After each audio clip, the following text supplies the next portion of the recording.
Cette vidéo passe en revue la procédure appropriée pour l'essai de la résistance à la compression du coulis époxyde de MAPI, conformément à la norme ASTM C 579.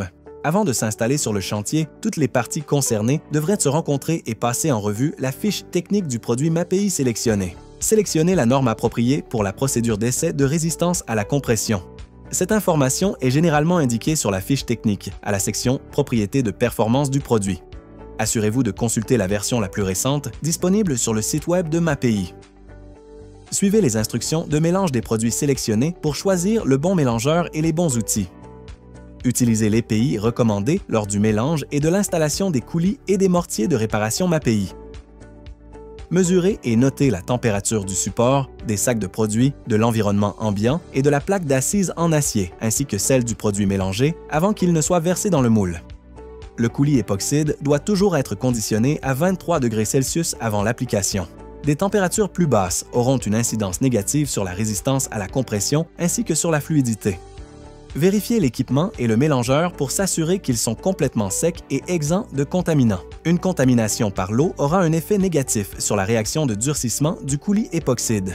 Suivez les instructions de mélange indiquées sur la fiche technique du produit et consultez le guide d'installation Planigrout 310 et Planigrout 350 de MAPI. Les coulis époxydes doivent toujours être mélangés dans des trousses complètes, en utilisant les 4 sacs de partie C. Si une fluidité plus élevée est requise, un lot peut être mélangé avec seulement 3 sacs de partie C. Toutefois, une quantité plus faible d'agrégat aura une incidence négative sur les propriétés mécaniques du coulis. Consultez le service technique de MAPI pour obtenir de plus amples renseignements. Mélangez la partie A et la partie B avec un agitateur de peinture à vitesse lente afin de limiter l'introduction d'air dans la résine. Un excès de bulles d'air emprisonnées dans la résine peut réduire la résistance à la compression du coulis.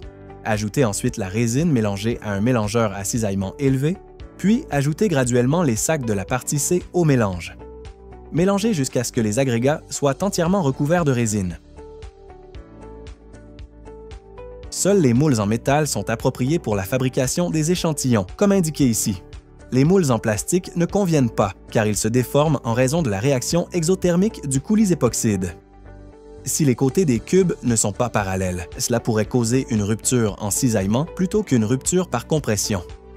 Remplissez la moitié du moule et retirez l'air emprisonné avec un bouroir, puis remplissez l'autre moitié. L'échantillon doit être compacté avec soin, en particulier dans les coins pour éliminer tout air emprisonné. Remplissez le moule de manière légèrement excessive, puis retirez l'excédent. Les échantillons doivent être entreposés sur place dans un environnement contrôlé, comme une glacière. Laissez-les sur place et ne les touchez pas pendant les 24 premières heures. Laissez les échantillons durcir à l'air. Après 24 heures, les échantillons peuvent être envoyés au laboratoire pour un essai de résistance à la compression. Examinez l'échantillon après l'avoir retiré du moule, en vérifiant s'il y a des signes de contamination ou de dommages. Prenez une photo de l'échantillon et des mesures, y compris le poids. Ne laissez pas les coulis époxydes durcir à l'humidité. Ils doivent toujours durcir à l'air, car toute exposition à l'eau réduit la résistance à la compression.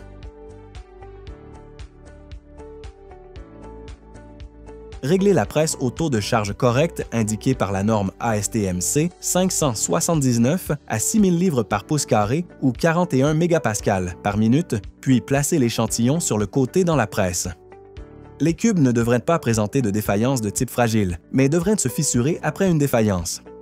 Prenez des photos de l'échantillon.